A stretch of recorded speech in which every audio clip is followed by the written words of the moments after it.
네, 안녕하세요. 김용입니다. 오늘 이제 드디어 마지막 강이네요. 자료해석 파이널 특강인데 이제 여러분들이 딱 정확히 일주일 후에 이 시간대에 자료해석 시험을 시작하게 되죠. 그래서 오늘은 사실 제가 준비한 게 뭔가 평소 수업 때처럼 문제를 많이 풀어보거나 뭔가 노하우가 오늘도 있긴 해요. 네, 있긴 한데 뭔가 이론적인 노하우보다는 실제 여러분들이 일주일 전에 이제 뭔가 좀 시뮬레이션도 좀 하고 이제 준비도 해야 되니까 시험장에서 과연 어떤 것을 좀 준비하면 좋을지에 대해서 중점적으로 제가 준비해 봤어요. 여러분들이 지금 다들 받으신 자료가 있죠? 자료 맨 첫 페이지가 사실 핵심이라고 보시면 되고, 맨 첫 페이지랑 그 다음 페이지, 그러니까 그 한 장을 뜯어서 그냥 보셔도 좋을 것 같아요.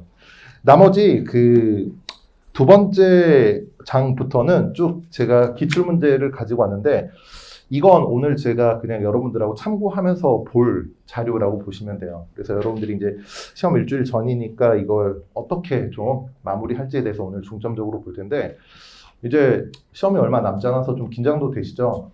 이제 여러분들이 오늘 특강 듣고도 제일 고민이 많이 될 게 남은 일주일 동안 무엇을 할 것인가. 그것도 이제 좀 고민이 될 거예요. 그래서 제가 그런 부분들도 다 이따가 디테일하게 좀 설명드리도록 할게요. 네, 일단 먼저 오전에 언어논리 수업 들으셨죠? 실제로 여러분들 시험장에서 오전 10시에 시험이 시작돼가지고 11시에 언어논리가 끝나면 이제 11시부터 이제 점심시간이라고 해서 1시간 반이 부여되고 그 다음에 이제 12시 반부터 13시. 그러니까 여러분들이 지금 수업 시작하기 바로 직전까지 이 30분이 이제 일종의 대기 시간이거든요. 대기 시간이에요. 그러니까 언어논리가 첫 시간이니까 별로 이제 대기 시간 같은 건 없죠. 여러분들이 이제 시험장에 보통 9시 20분까지 입시를 하라고 아마 공지될 텐데 저도 예전에 시험 보러 갔을 때는 보통 저도 이제 5급이었지만 시험 시작 시간은 10시로 똑같았거든요. 보통 시험장 보사장에 도착한 시간이 8시에서 8시 반 정도 사이였던 것 같아요. 그래서 좀 그 정도로 일찍 도착해가지고 여러분들이 전체적으로 당일 내가 앉아서 시험 볼 자리 의자 높낮이나 책상도 좀 조정을 해보시고 시험 준비를 좀 해주시면 좋을 것 같고 이제 점심 먹고 이제 1시부터 자료해석 시험이 시작되는데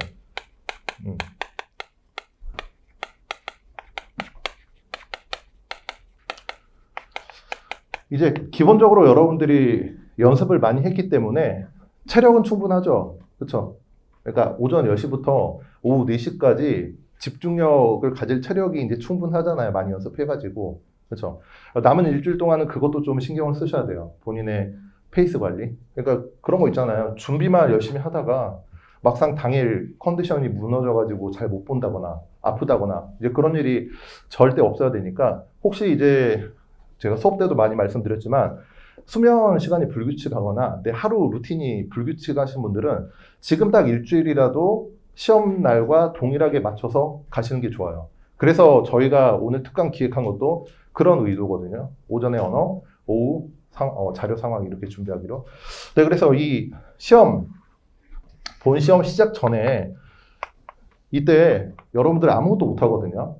그러니까 30분까지는 이제 여러분들이 가져가는 문제도 풀 수 있고 이제 나름 정리해 둔 것도 볼 수 있는데 이제 12시 반부터는 이제 앞에서 감독관들이 책상, 소지품, 책상에 아무것도 없이 이제 가가방이나 소지품 같은 건 전부 다 빼놓으라고 해요. 그럼 이제 책상 위에 있는 거는 여러분들 수험표, 그리고 필기구, 그 다음에 이제 신분증이라든가 스탑워치, 이어플러그 이 정도는 가지고 있을 수 있죠. 그러니까 30분 동안 뭘 할 것인지도 좀 생각하면서 가셔야 돼요. 그래서 개인적으로는 이 30분 동안 뭐 했냐면 너무 당연한 이야기겠지만 그냥 마인드 컨트롤 했어요.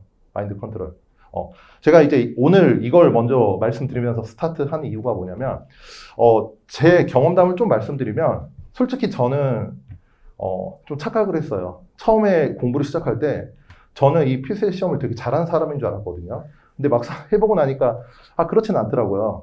물론 이제 그때도 자료 해석은 잘했어요. 이제 나머지 두 과목 중 이제 저는 개인적으로 언어 논리가 좀 약한 편이었는데 어쨌든 이제 나는 할 수 있다라는 착각을 가지고 시작했는데 막상 또 그렇지 않더라고요. 그래서 저도 사실 첫 해부터 막 합격을 하진 않았거든요. 뭐 첫 해, 두 번째, 세 번째 해까지 떨어지고 네 번째 최초로 붙었는데 뭐 간단히 말씀드리면 제 수업 들으셨던 분들은 한번 이야기 들으셨던 내용이에요. 그렇죠? 처음 들으신 분들도 있겠지만 제가 이렇게 3년 연속 떨어지고 또 이렇게 3년 연속 합격했거든요. 물론 자료 해석 영역은 이때도 충분히 합격할 만한 성적이 나왔어요. 근데 항상 이제 제 발목을 잡았던 과목이 있어가지고 이제 그걸 극복하지 못해가지고 이제 3년 동안 떨어졌나라는 생각을 했거든요. 근데 제가 이제 이런 경험을 말씀드리면 도대체 2011년과 2012년에 무슨 일이 있었냐라고 이야기를 많이 하거든요. 근데 돌이켜보면 특별히 제가 이 사이에 공부를 더 많이 하거나 뭔가 더 신박한 방법을 많이 알아냈다거나 그런 건 별로 없었어요. 여러분들도 이제 작년 초 그리고 이제 제 수업 따라오면서 작년 여름부터 이제 시작해가지고 이제 공부 기간으로 따지면 다들 1년 정도는 했잖아요. 물론 이제 이 중에서는 올해부터 시작해서 공부 기간이 아직 한 4, 5개월인 분들도 있을 것이고. 근데 공부 기간과 무관하게 일단 6개월 이상 하면 어느 정도 수준에 올라올 수 있다라고 생각이 들거든요. 그 이후 단계는 어떻게 보면 여러분들 스스로와의 싸움인 것 같아요. 너무 뜬구름 잡는 소리를 하죠. 그렇죠? 그래서 결론만 말씀드리면 아무 일도 없었어요. 아무 일도 없었는데 이때까지는 제가 어땠냐면 시험장에 가서 오전 10시 언어 논리 시작하는 순간까지 나는 올해 꼭 합격해야 돼. 저도 좀 시험 준비를 늦기 시작했거든요. 그래서 나는 꼭 올해 합격해야 돼. 올해 아니면 안 돼. 올해 떨어지면 그만둘 거야. 라는 생각을 3년 내내 가지고 갔어요. 그러니까 스스로 그 부담감을 이기지 못하니까 시험 자체가 잘 될 리가 없죠. 한 번이라도 언어, 자료 상황 중 한 번이라도 당황하는 순간이 오면 그때부터 약간 좀 뭔가 페이스가 떨어졌던 것 같아요. 시험장 자체에서. 그래서 이제 저도 나름대로 고민을 했죠. 이걸 어떻게 해야 되냐. 그래가지고 12년도에는 이제 어떤 느낌으로 제가 시험장에 갔냐면 아무 생각하지 않고 가기로 했어요. 단 내가 평소에 연습했던 대로, 평소에 그냥 했던 대로 아무 생각 없이 가자. 여러분들이 이제 어제까지 이제 학원 그 오프라인 기준으로는 어제까지 동영 모의고사 수업을 들으셨을 텐데 여러분들이 그냥 모의고사 치를 때는 느낌이 어때요? 별로 부담이 없지 않아요? 이거 내가 꼭 잘 봐야 돼. 나 이거 목숨 걸었어. 이 정도까지는 아니잖아요. 근데 분명 다음 주 토요일 날 가서 그럴 분들이 있을 거란 말이에요. 그래서 미리 말씀을 드린 거예요. 근데 이런 것들은 사실 제가 100번 이야기를 해도 스스로 뭔가 깨우치지 않으면 좀 힘들거든요. 그래서 제가 자꾸 말씀드릴 거예요. 부담 갖지 말고 여러분들이 평소에 연습한 대로 가서 보라고. 실력을 떠나서 여러분들이 지금 가지고 있는 능력만 충분히 발휘해도 가능성이 있어요. 누구나. 그거를 믿고 가시면 좋을 것 같아요. 그런 거 없다. 의심의 눈초리를 보내신 분들이 있는데 진짜로. 그러니까 그냥 우스갯소리로 여러분들 다음 주 시험장 가서 1차 합격할 자신 있어요? 나는 확실히 합격할 수 있다. 라는 분들이 있어요. 있으면 대단한 거고. 물론 마음속에 있을 수도 있죠. 나 할 건데 라는 생각할 수도 있는데 그런 생각이 설사 없더라도 가지고 가셔야 돼요. 그러니까 미리 지고 들어가지 마세요. 그러면 진짜 될 것도 안 되거든요. 그래서 일단 남은 일주일 동안은 어떤 것이 되든지 간에 여러분들 자신감 그리고 뭔가 컨디션을 올려줄 수 있는 방향으로 공부를 하시면 좋을 것 같아요. 제가 오늘 진짜 궁극적으로 말씀드리고 싶은 건 이거였거든요. 별로 공감이 안 되나요? 시험 보시면 알 거예요. 근데 그때는 너무 늦죠. 저도 떨어지고 그때 깨달았거든요. 근데 이미 지나버린 이상 나중에 그걸 알아봤자 의미가 없잖아요. 그래서 미리 말씀드리는 거예요. 그런 어떻게 보면 저와 같은 실수를 반복하지 말라고. 그러니까 이렇게 말할 수 없잖아요. 그러니까 이런 건 진짜 말하면 안 되는데 너네도 3번 떨어져 보면 알아 라고 말할 수 없잖아요. 그렇죠? 그러니까 그 전에 여러분들이 깨우쳐야 되니까 말씀을 드리는 거거든요.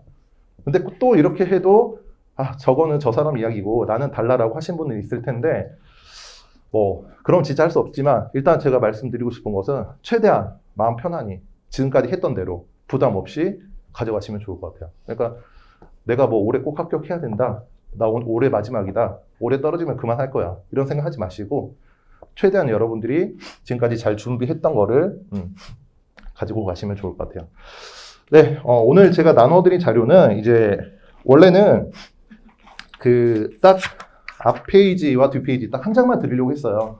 두 페이지만 드리려고 했는데 그냥 한번 문제를 같이 보고 싶어서 제가 좀 수정을 해가지고 가지고 왔고 한번 보도록 할게요. 먼저 그 첫 페이지 다들 이렇게 좀 분리해가지고 보시는 게 편할 거예요. 왜냐하면 이제 이 첫 페이지짜리와 뒤에 있는 문제들을 같이 좀 볼 거거든요. 네, 다들 앞 페이지 분리해가지고 좀 보시면 좋을 것 같고 과감하게 뜯으세요 그냥. 어차피 이것도 여러분들 시험장에 가져갈 거 아니잖아요. 그렇죠? 이거 말고 여러분들이 만든 걸 가져가야 돼요.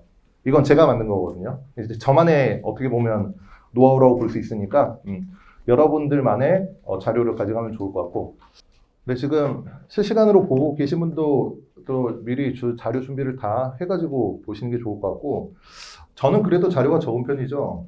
그렇죠? 아니에요? 일단 3교시 수업 들으면 달라질 텐데 생각이. 저는 이거 적은 편이에요. 이거 다 할 것도 아니고 사실 이제 한번 보자라는 거죠. 네, 기교모사한테 혼나겠네요. 네. 네, 첫 번째 장 볼게요. 이제 제가 나름대로 정리했어요. 어떻게 하면 여러분들이 좀 도움이 될까 해가지고 먼저 첫 번째 페이지 보시면 이제 제일 중요한 영순이라고 제가 생각해서 그냥 0이라고 타이틀을 잡았는데 시험 운영 전략 그리고 시간 관리가 제일 중요해요. 물론 지금까지 여러분들이 공부를 하면서 개별 문항에 대한 문제 접근법과 풀이 능력도 중요하지만 시험장에서는 그것보다 더 중요한 게 시간 관리예요. 그래서 물론 정확도, 속도 다 높이면 좋죠. 근데 이제 제가 지금까지는 여러분들한테 정확도를 높이라고 말씀을 드렸잖아요. 근데 지금은 정확도를 떨어뜨리지 않는 선에서 시간을 고려해야 돼요. 근데 지금 일주일밖에 안 남았는데 여러분들이 드라마틱하게 속도를 올릴 수 있는 방법이 있어요. 사실 누군가 있다라고 하면 진짜 사기꾼이에요. 진짜로. 저도 있다라고 생각하진 않는데 그래도 이런 연습을 하면 여러분들이 시간 확보가 좀 될 거예요. 뭐냐면 어떤 문제를 먼저 풀 것인가 라는 접근법을 남은 기간 동안에 좀 정리해 두세요. 이미 정리가 되신 분들은 상관이 없고 없는 분들은 꼭 정리하셔야 돼요. 그러니까 내가 시험장에 가서 어떤 문제가 튀어나올지 어떤 문제를 만나게 될지 모르거든요. 그렇죠? 이제 그러다 보니까 당황하게 되는 거예요, 사실. 여러분들이 피셋이 어려운 이유가 딱 한 가지예요. 난생 처음 보는 문제를 시간 내에 접근해야 되니까. 그렇지 않아요? 여러분들 기존에 출제됐던 기출문제는 두 번째부터 풀 때는 어때요? 되게 마음이 편하죠. 이대로만 나와라 하면 되는데 아쉽게도 그렇게 다시 똑같이는 절대 나오지 않아요. 하지만 여러분들이 여기 계신 분들 대부분 적어도 민경채 10개년도 그리고 5급 공채도 뭐 많이는 아니겠지만 그 정도 수준으로 정리가 된 상태라면 어떻게 문제가 나오고 나한테 어떻게 문제를 물어볼 것이며 어떤 함정을 팔 것인지 정도는 대략적으로 짐작은 해요. 누구나 지금 없다라고 말 못하거든요. 다 있어요, 여러분들 머릿속에. 그래서 여러분들이 그 기준을 정해가지고 접근법을 정리해야 되는데 일단 산술적으로 봤을 때는 여러분들이 결국 제가 이제 첫 시간부터 강조 드렸던 건데 60분 동안 25문제 다 풀어야 돼요. 근데 뭐 언어 논리 모르겠어요. 언어 논리 특성상 이제 조은정 선생님은 항상 다 풀어야 된다라고 강조하시죠. 근데 자료 해석은 다 풀면 당연히 좋죠. 근데 다 풀어가지고 정답률이 확 떨어질 바에야 저는 현실적인 전략으로 두세 문제를 안 풀더라도 나머지 문제 집중해가지고 그러니까 두세 문제 제하면 22, 23문제잖아요. 걔네들 정답률을 높이라고 말씀드리고 싶어요. 이건 이제 여러분들하고 시험 문제가 다르기 때문에 참고만 하세요. 어떤 일이 있었냐면 2015년도 자료해석 문제 풀어보신 분들은 아마 아시겠지만 쉬운 해는 아니었거든요. 난이도가 어느 정도 있었던 해였는데 2015년도에 이제 제 일을 좀 도와주던 친구가 시험을 보고 왔어요. 원래 좀 잘하던 친구였는데 문제가 시험장에서 어려웠다라고 하더라고요. 그래서 몇 점 받았냐 그랬더니 80점이래요. 상당히 고득점이거든요. 이 친구는 이제 피스에 떨어져 본 적이 없는 그런 친구였는데 이 친구도 80점 맞았다니까 그래 좀 어려웠나 보다 라고 물어봤어요. 여러분들랑 다르게 그 5급 공채는 한 문제당 배점이 2.5점이거든요. 그렇죠? 그럼 80점이면 몇 개 맞춘 거예요? 빨리 자료 해석이니까 32문제 맞춘 거죠. 그렇죠? 32문제 맞췄다라는 것보다 32문제에 대한 점수를 가져간 거잖아요. 근데 물어봤어요. 몇 개 풀었어? 그랬더니 32개 풀었대요. 대박 아니에요? 왜 놀라질 않죠? 내가 풀었던 걸 다 맞았다는 느낌이잖아요. 그렇죠? 그래서 8문제를 안 풀었어도 80점이 나왔네라는 생각이 그때 처음으로 들었어요, 사실. 그래서 제가 여러분들한테 처음부터 강조드렸던 게 속도보다는 정확도라고. 물론 이제 정확도가 너무 느리면 이제 그건 문제가 있겠지만 일단 어느 정도 정확도가 속도가 존재한다면 이제 정확도를 좀 집중해서 보는 게 좋고 그래서 물어봤어요, 하나 더. 그러면 푼 거 다 맞았어? 아니래요. 32개 중에서 30개 맞고 2개는 틀렸대요. 그래서 뭐 이제 결과론적인 이야기지만 뭐 나머지 8문제 찍었던 걸 다 틀렸으면 이 점수가 안 나왔겠죠. 그렇죠? 근데 8개 중에서 2개 정도 찍어서 맞췄다라는 이야기를 하더라고요. 그래서 이제 제가 말씀드리고 싶은 게 뭐냐면,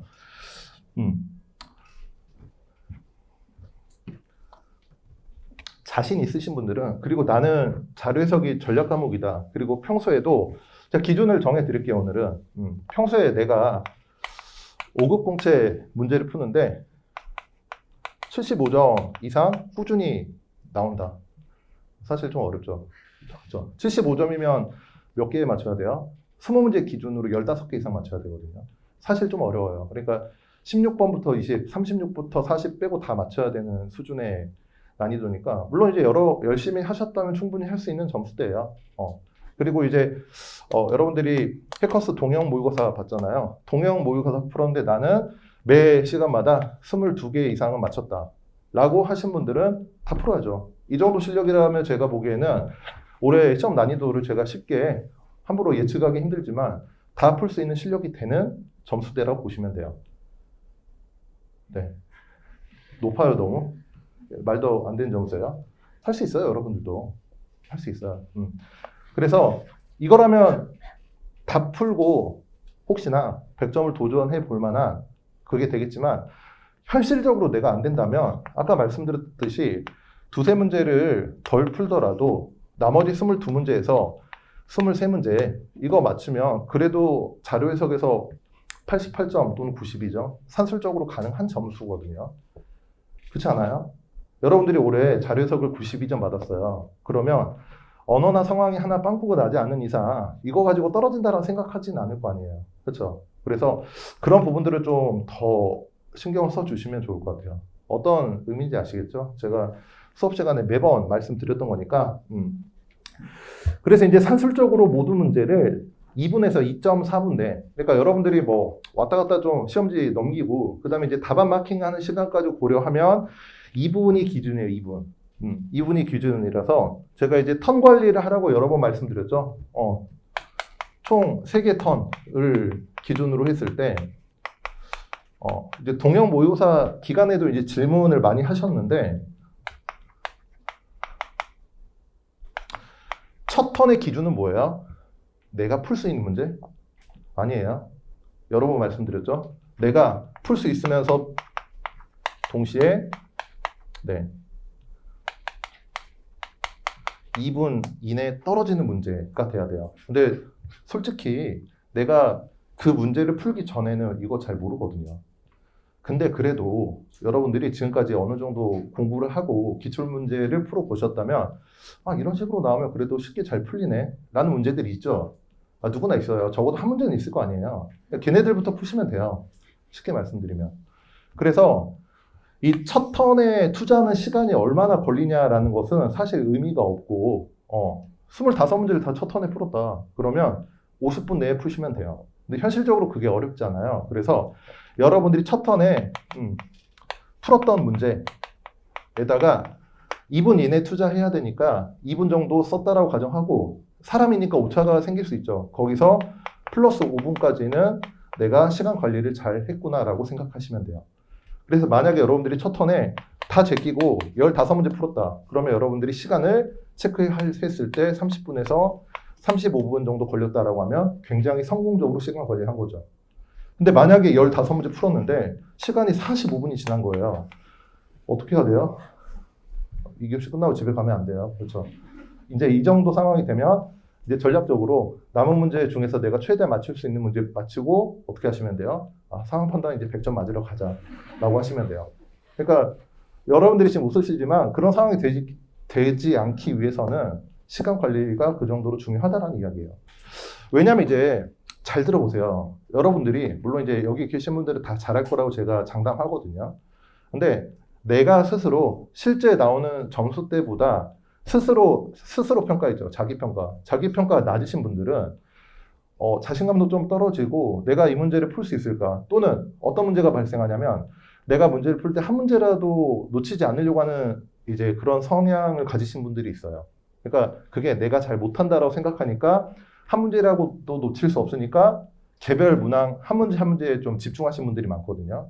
절대 그건 하지 마세요. 이해되시나요? 전체적으로 문제 25문제를 내가 어떻게 관리할 것인가가 굉장히 중요해요. 이해되시나요? 그래서 순간적으로 내 발목을 잡는 문제들이 중간중간에 한 문제씩 있어요. 반드시 나올 거예요. 그거는. 최근 문제 경향을 보더라도. 그래서 그런 문제들을 잘 슬쩍슬쩍 피해 가셔야 되고, 그러면 도대체 어떤 문제를 피해 가야 되느냐라는 것은 우리가 이제 계속 보면서 제가 좀 정리해 드릴게요. 그래서 일단 턴 관리를 할 때 여러분들이 첫 턴에는 이 기준으로 보시면 될 것 같고, 그 다음에 이제 두 번째 턴과 세 번째 턴은 뭐냐면, 이제 지금부터는 제 이야기니까 참고로만 하세요. 저는 첫 턴까지 문제 풀잖아요. 그럼 첫 번째 턴에 풀었던 문제 일단 마킹 다 해요. 어차피 다시 볼 문제들 아니니까. 시험장에서 검토하는 거 있을 수 없거든요. 특히 첫 번째 턴에 풀었던 문제. 근데 혹시나 첫 번째 턴에 풀었던 문제 중에서 문제를 풀었는데 답이 한 번에 나오는 문제들 있죠. 그런 문제들은 별도로 체크해 두세요. 그래서 마킹할 때 혹시나 걸리면 검토하시고, 사실 여러분들이 실제 시험장 가시면 검토할 여유까지 없을 거라고 생각이 들거든요. 이제 그런 말도 많이 하잖아요. 무슨 턴 나누는 게 의미가 있느냐. 첫 턴 지나가면 다시 돌아올 수 없는데. 이제 그런 생각들 많이 하시죠. 그러니까 그게 가능하도록 여러분들이 문제를 볼 때 빨리 넘어갈 수 있어야 돼요, 일단. 어떤 게 제일 안 좋은 거냐면, 예, 여기서 말이 길어지면 안 되는데, 문제를 여러분들이 보잖아요. 그러면 이 문제를 풀어야겠다, 패스해야겠다라는 판단은 어느 정도 시간이 걸려야 된다라고 생각하세요? 5초이네, 5초. 그러니까 이걸 보고 풀어볼까? 자료 구조가 이렇게 되어 있네. 선지에서 이런 걸 물어보네. 안 되겠다. 한 1분 정도 썼어요. 그리고 넘어가야지. 그 1분은 뭐예요? 버린 시간이에요. 그러니까 내 시간이 60분에서 59분으로 줄어드는 과정이죠. 이제 그런 문제가 하나, 두 개만 생겨도 전체적으로 여러분들이 시간 관리가 완전히 틀어져 버려요. 그러니까 그런 고민이 되는 문제들은 무조건 두 번째 턴으로 넘겨주시고, 이제 저 같은 경우는 첫 번째 턴에 몇 문제를 풀었든지 간에 마킹을 다 하거든요.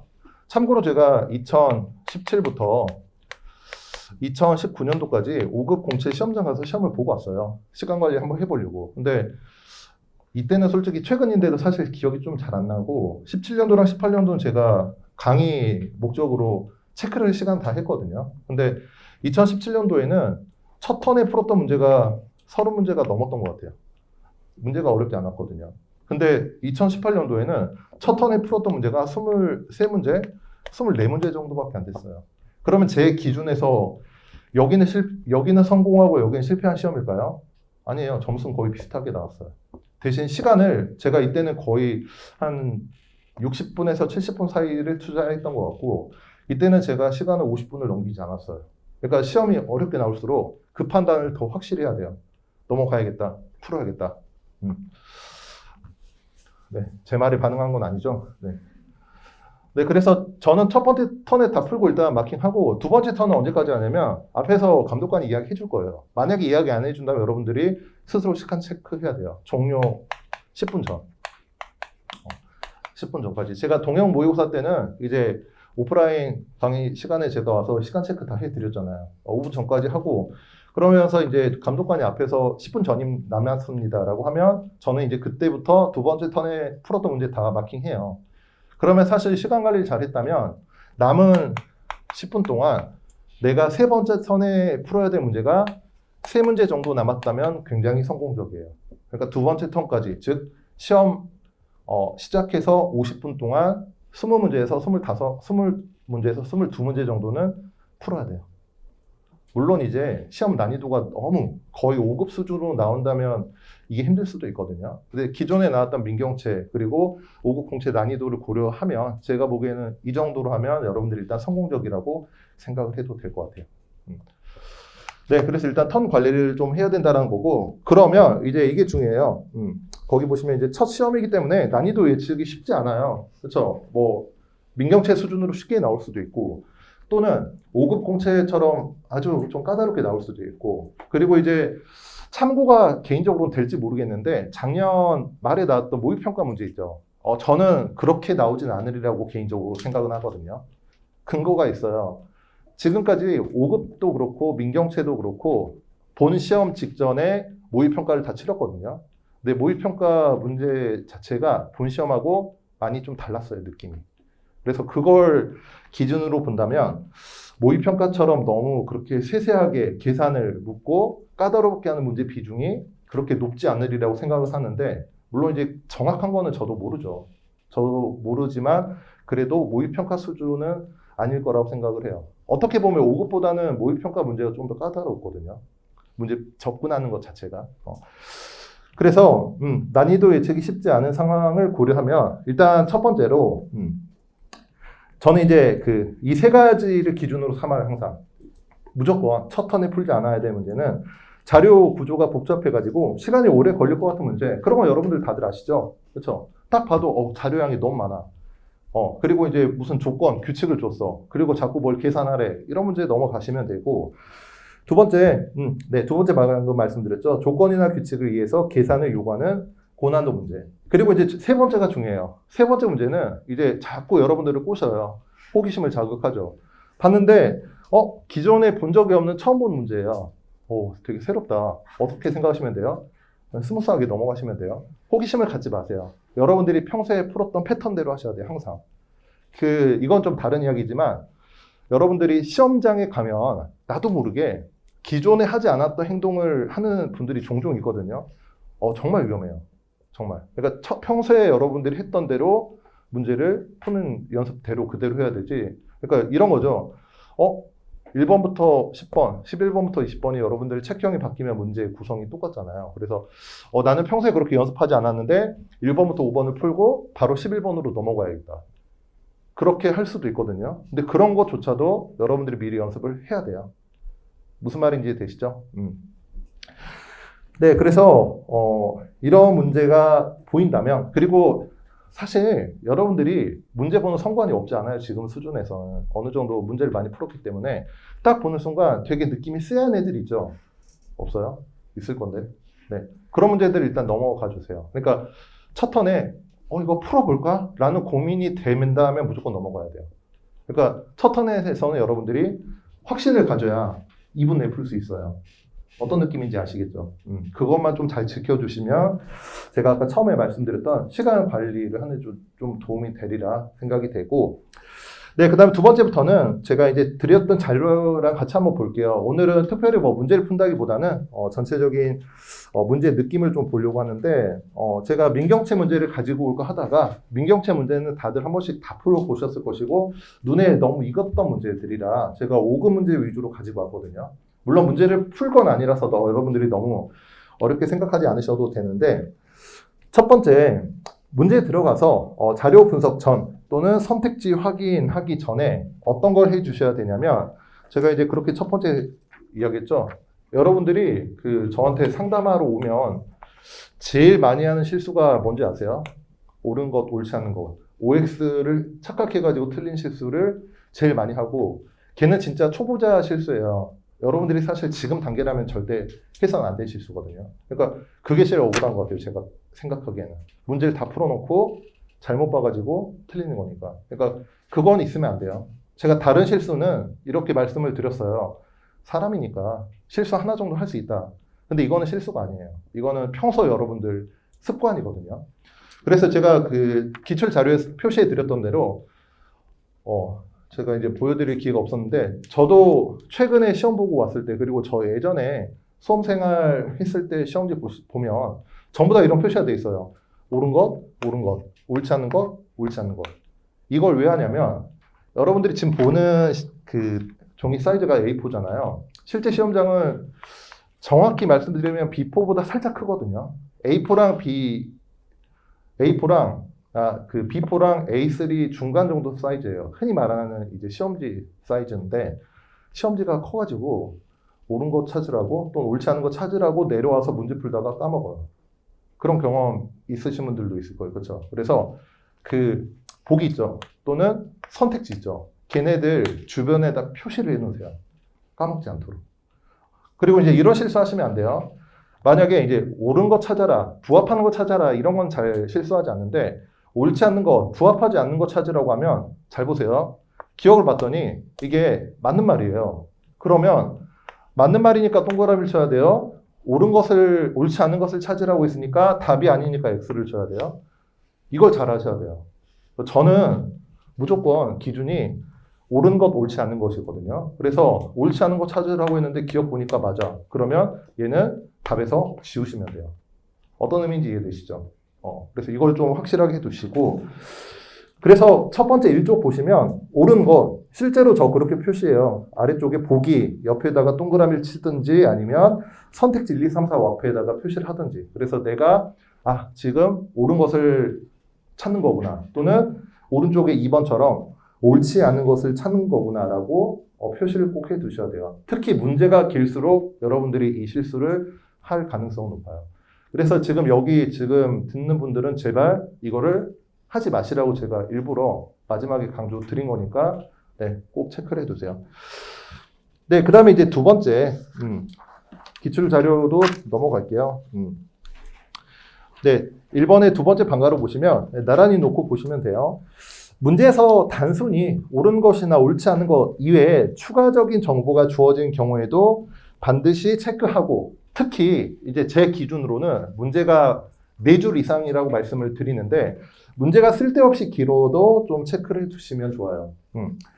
여러분들 그 파이널 기출 자료 두 번째 페이지 보시면 3번하고 4번 문제가 있죠. 아마 여러분들이 5급 문제를 풀어보셨다면 한 번쯤은 봤을 법한 문제인데 먼저 3번 문제는 뭐라고 했냐면 두 번째로 큰 권역을 찾으라고 했죠. 그거를 체크하고 넘어가셔야 돼요. 만약에 두 번째 찾으라고 이게 계속적으로 걸리신 분들은 그냥 두 번째라고 선택지 옆에 써두세요. 그래야 여러분들이 답 고르기 전에 최종적으로 다시 한번 확인하고 마킹을 할 수 있으니까. 그러니까 이런 실수가 나오면 안 되기 때문에 제가 자꾸 강조를 드리는 거고. 그 다음에 이제 네 번째 문제 보시면 거기 이제 무기관이 3회 일을 하였다면 이라고 주어져 있죠. 그건 여러분들이 이제 상황 판단에서도 아마 공부했겠지만 확정적인 이미 고정된 정보거든요. 무기관이 3일을 했다라는 거. 그건 이제 절대 변하지 않아요. 그래서 그 정보를 가지고 풀어야 되고, 참고로 실제로 그 2016년도 35번 이 문제 있죠. 이 5급 문제는 이 당시에 출제된 문제 중에서 정답률이 가장 낮았던 탑3 문제 중 하나였어요. 그래서 이 문제를 여러분들이 뭐 한번 풀어보신 분들도 있고, 오늘 호기심에 이제 건드리실 분들도 있을 것 같은데, 맞추기 쉽지 않은 문제고, 제가 이제 나름대로 가지고 있는 통계에서는 이 문제 정답률이 20%대였거든요. 그러니까 제가 동형 모의고사 때도 말씀드렸지만, 정답률이 30% 밑으로는 뭐예요? 찍었구나. 문제가 너무 어려워서. 그래서 이제 이런 문제들이 보이면, 이제 7급 공채에서도 똑같이 나올 수 있을지 모르겠지만 일단 무조건 넘어가시라고 제가 보여드린 거예요. 일단. 네, 오늘 기출 자료는 이렇게 활용할 거예요. 다 푼 게 아니고.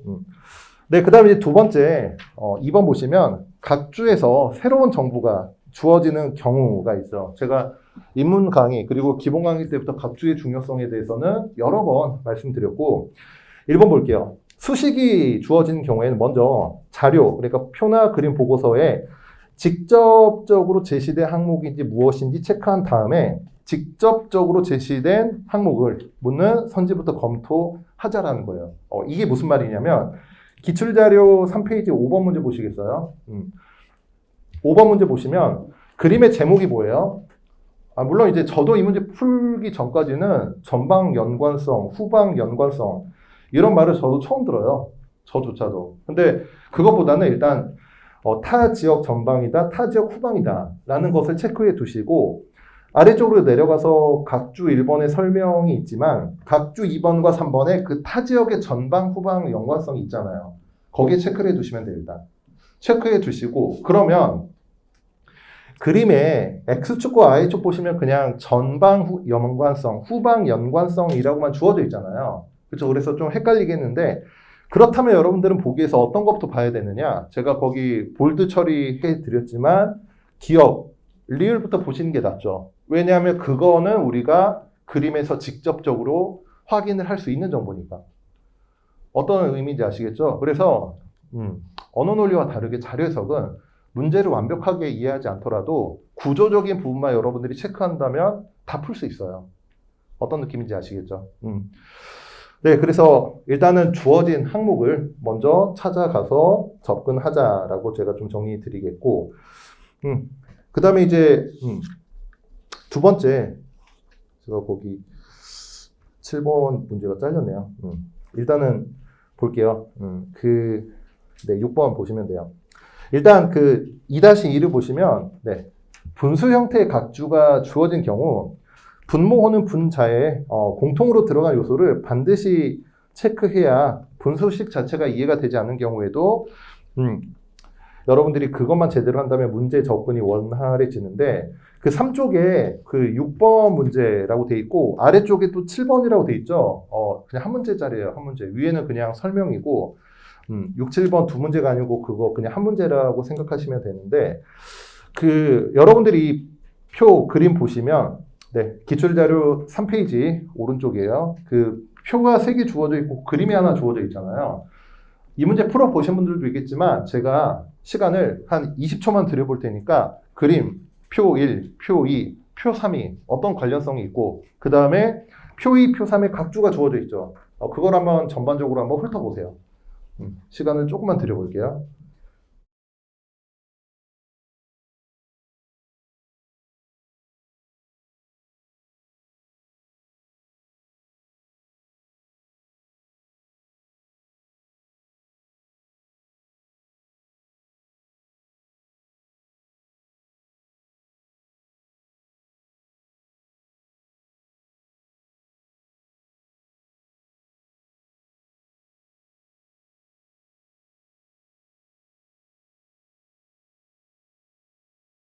네, 같이 좀 볼게요. 그림은 뭐죠? 연간 사교육비, 그쵸? 왼쪽. 전체 학생 수, 오른쪽.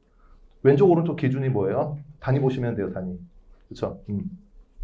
그 다음 표 1은 뭐죠? 연간 사교육비 1억 원. 표 2는 1인당 월 평균 사교육비, 10,000원 per 인. 그쵸? 단위가 그렇게 주어져 있고.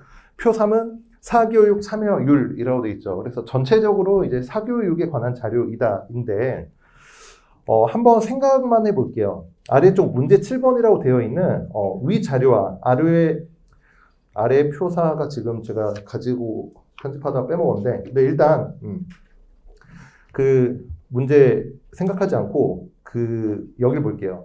2014년 사교육 참여 학생 1인당 월 평균 사교육비가 가장 큰 학교급을 바르게 나열한 것은 이라고 되어 있죠. 그쵸? 그거 어떻게 구해야 돼요? 이것만 한번 체크해 볼까요? 사교육 참여 학생 1인당 월 평균 사교육비니까 사교육 참여 학생 수가 분모가 되고 그렇죠? 당을 기준으로 분자는 뭐가 돼요? 월 평균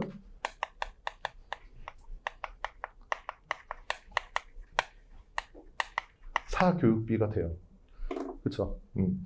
그러면 이건 이제 문제 풀어보신 분들도 또 있겠지만 2014년이니까 맨 오른쪽 연도이고 그러면 초, 중, 고에 그렇죠?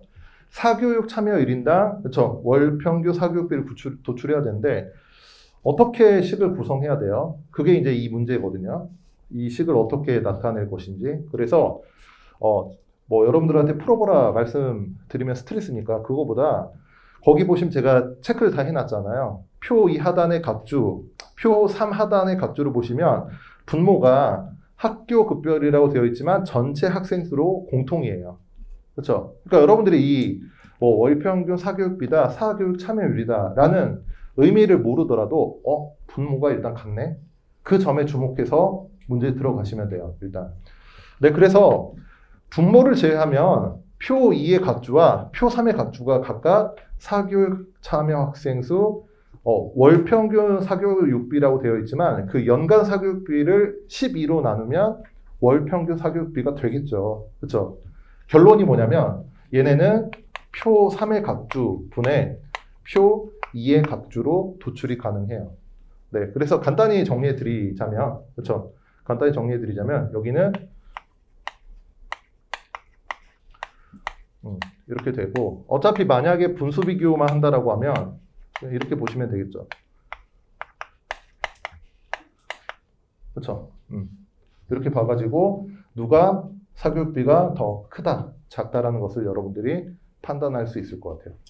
이거 왜 이렇게 썼는지 아시겠죠? 그냥 소수점 첫째 자리라고 주어져 있는데 점 떼고 우리가 항상 하던 대로 유효 숫자 세 자리만 가지고 온 거예요. 이렇게 보시면 되고, 근데 이제 이렇게 접근하자라는 거예요. 문제가 나오면. 그 다음에 이제 2-3을 볼게요. 2-3. 2-3 말고 2-인데 그 8번 문제 제가 이제 이런 게 어렵기 때문에 하나 더 가져왔는데 정말 친절하게 다 제가 체크를 해서 가져왔어요. 그렇죠? 이렇게 보자라는 거고 아닌가요? 네. 8번 문제 보시면 이 문제도 2015년 기출 풀어보신 분들은 되게 까다로운데라는 기억이 아마 남아있을 거예요. 그렇죠? 실제 시험장에서도 이 문제 풀었던 친구들이 별로 없거든요. 많이 없었는데 거기 보시면 이제 조건, 그 다음에 그림, 그리고 표에 보시면 지금 4페이지 8번 문제하고 있어요. 표에 교수 A씨의 정확도와 재현도가 나왔는데 각주의 정확도, 재현도 식이 주어져 있죠. 이거 무슨 말인지 사실 모르겠지만 일단은 어때요? 분자가 공대생으로 판단한 학생들 중에서 공대생 수라는 것으로 같아요. 그렇죠? 방금 전하고 좀 다르죠. 방금 저는 식을 구성할 때 분모가 같았기 때문에 이렇게 구성했고 지금 거기는 분자가 같은 경우죠. 그렇죠? 그래서 무슨 말인지 모르겠는데 정확도와 재현도에 그렇죠? 분자가 그렇죠? 서로 동일하구나. 그렇죠? 그래서 체크 일단 해두고 문제 풀어보자라고 시작하시면 좋을 것 같아요. 그 다음에 정확도의 분모는 뭐예요? 공대생으로 판단한 학생 수. 그건 어디 있죠? 네, 제가 체크해놨죠. 그림에 있어요, 그림. 그림에 있는 숫자가 그 정확도의 분모가 되고, 그 재현도의 분모는 뭐가 돼요? 전체 공대생 수니까, 조건을 보시면 학생 150명 중 공대생이 100명이다라고 했죠. 그래서 그 재현도는 전체 공대생 수가 분모이고, 그거는 100명이라는 숫자니까, 재현도는 분모가 100으로 일정하구나 라고 생각해 주시면 돼요. 네, 그러면 자꾸 문제 풀려고 하는 건 아닌데 하나만 해볼게요. 하나만. 뭐냐면 C를 보시면 정확도가 11분의 8이고 재현도가 5분의 4죠. 이거 하나만 해볼게요. 근데 제가 처음에 말씀드리기로 뭐라고 했죠? 분자가 똑같다. 그렇죠? 그러면 분자가 똑같은 거니까 똑같지 않잖아요. 그렇죠? 똑같이 맞춰줘야죠. 그렇죠? 10분의 8로. 그렇죠? 그 다음 두 번째, 재현도의 분모는 뭐라고 했어요? 전체 공대생으로 100명으로 일정하다라고 했어요. 이거 100이 아니잖아요. 그럼 100으로 바꿔주면, 그쵸? 100분의 80이 되고. 그러면 얘도 110분의 80이었겠네요. 원래 숫자가. 약분을 해서 이제 이렇게 나타낸 거고. 그래서 뭐예요? 우리가 굳이 세보지 않더라도 그림에, 이 벤 다이어그램에 C의 45, 34, 11, 20의 합은, 80이다. 80이 아니고 110이다 라는 것을 굳이 세보지 않아도 알 수 있다라는 거죠. 네, 그래서 이 정도로만 제가 보여드리고 그 다음에 이제 다시 그 정리된 자료로 와서 보시면 그 방가로 3번에 각주가 주어진 경우라 할지라도 일단 이런 각주를 가지고 물어본 애들보다 사실은 먼저 봐야 될 게 뭐예요? 네, 9번 문제 보세요. 9번 문제 보시면 이동통신의 그쵸 시장 추이에 관한 자료인데 거기 표 2 보시면 보급률이라는 각주가 붙어 있죠. 근데 사실 이걸 생각해 볼게요. 보기를 보시면 보급률을 묻는 것은 니은밖에 없거든요. 그리고 보기 4개고 선택지가 2개씩 조합형이니까 나는 보급률 하기 싫다라는 생각이 들면 그냥 기억, 디귿, 릴만 보고 답 도출하시면 돼요. 그렇죠? 그래서 각주가 나오더라도 일단 걔를 직접적으로 묻지 않는 선지부터 접근을 하자라는 것도 한 가지 방법이 된다라는 거죠. 네, 넘어갈게요.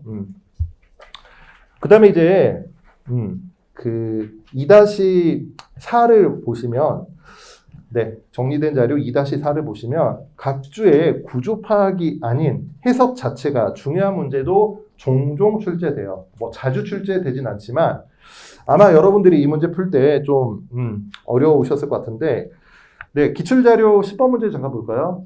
10번을 보시면 국내 암 발생률에 대한 자료이다. 옳은 것을 모두 고르면, 이게 민경채에도 비슷한 구조의 문제가 한번 나온 적이 있거든요. 그래서 이제 제가 그건 여러분들이 많이 봤을 테니까 이 문제를 가지고 왔는데, 문제, 그림, 표, 그리고 혹시나 이게 또 이해 안 될까봐 각주 1번에서 암 발생률의 정의까지 한 번 더 설명하고 있잖아요. 암 발생률 정의 보시면 특정 기간 동안 해당 집단의 인구 10만 명당 새롭게 발생한 암 환자 수. 그쵸? 그러면 얘는 단위가, 즉, 암 발생률의 단위가 명인데, 그렇다면 암 발생률의 속성이라고 할 수 있는 것은 뭐가 될까요? 이게 실제 수치일까요? 아니면 비율일까요? 그러니까 거기 주어진 암 발생률 자체는 이거 비율 아니야 라고 일단 직관적으로 판단할 수 있죠. 률이 붙어 있으니까. 근데 단위는 명이라고 되어 있거든요. 그렇죠? 그러니까 이게 진짜 사람 수를 나타내는 거예요? 아니면 비율이에요? 왜냐하면 암 발생률 정의 자체가 결국에는 제가 동그라미 쳐놨지만 환자 수거든요. 그렇죠? 그러면 이거는 실수예요? 비율이에요? 뭘 봐야 되냐면 단위나 환자 수로 판단하시면 안 되고, 이게 비율이냐 실수냐이다라는 것을 확실하게 판단해 줄 수 있는 단어 하나는 당이에요. 당. 그렇죠?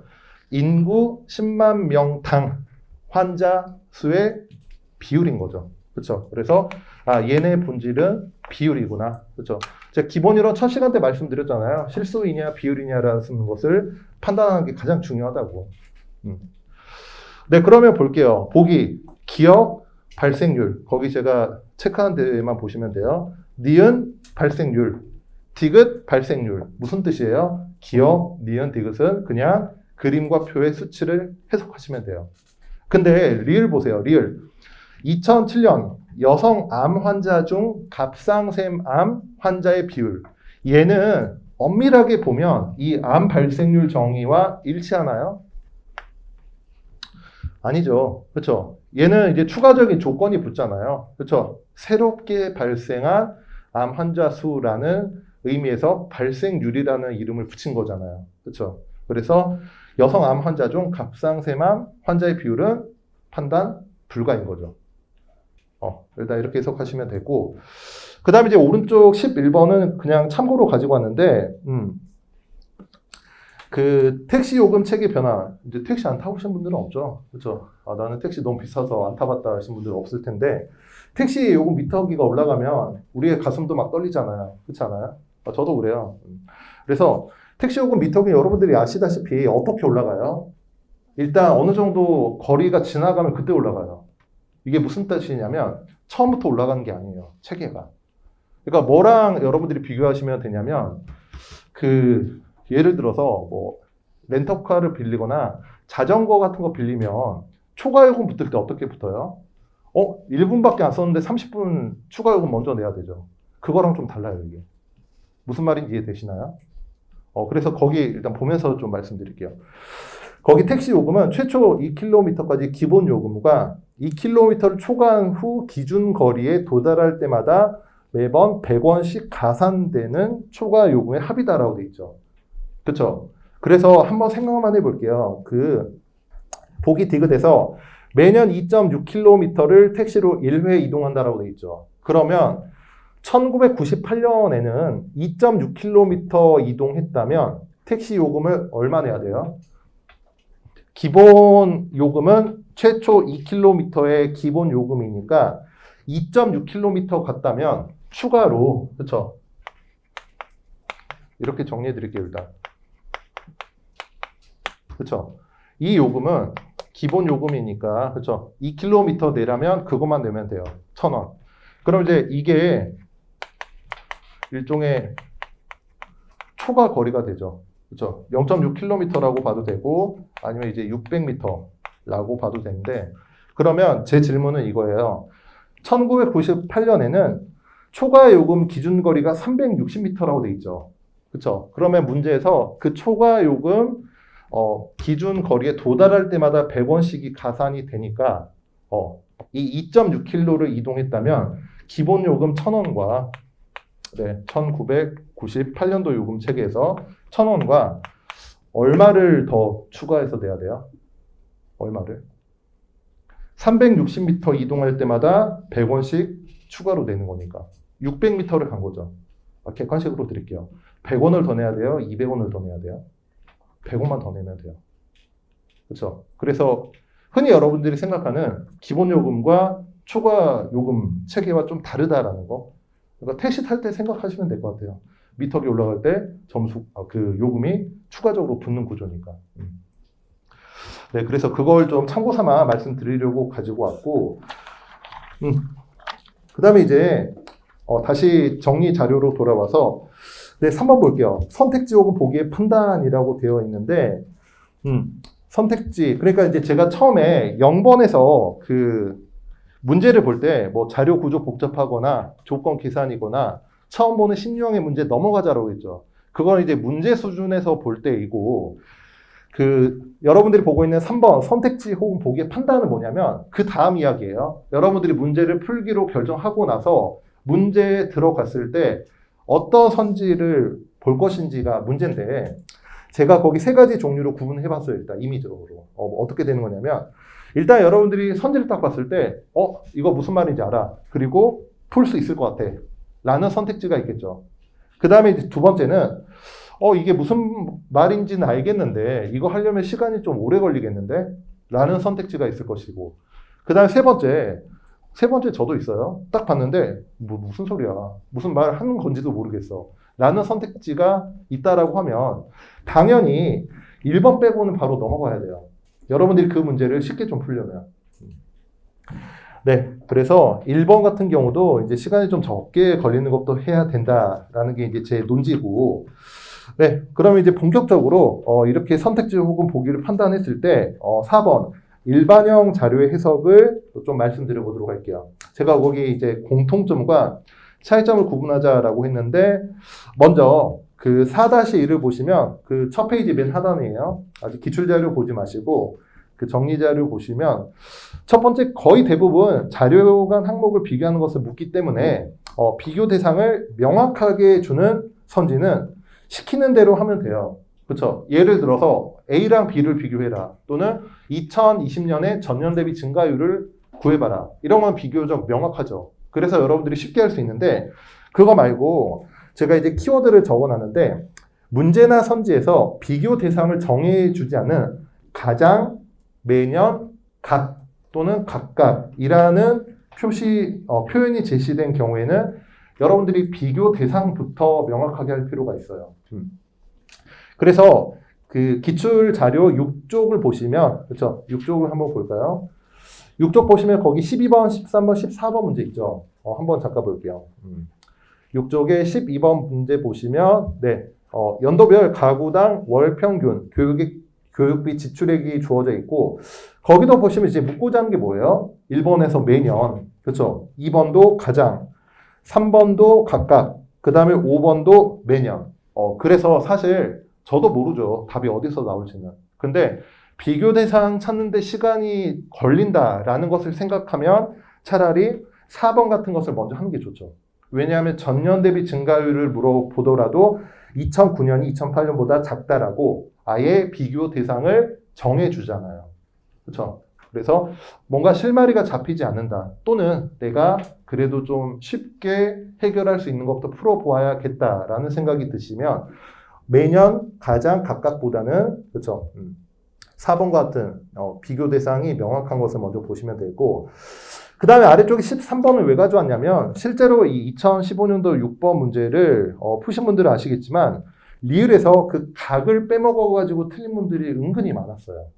그러니까 거기 보시면 리을 13번의 리을이에요. 전공 기초 분야에 속하는 각 강좌에서는 이라고 돼 있죠. 이게 무슨 뜻이에요? 전공 기초 4과목 있잖아요. 걔네 각각 그렇죠. A와 C 학생을 받은 수 비교하라는 거잖아요. 전체적인 게 아니고.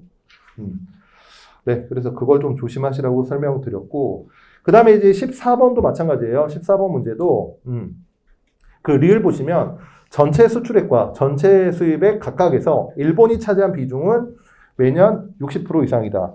이 리을 선지 봐야 답이 나오는 문제였거든요. 되게 심하죠.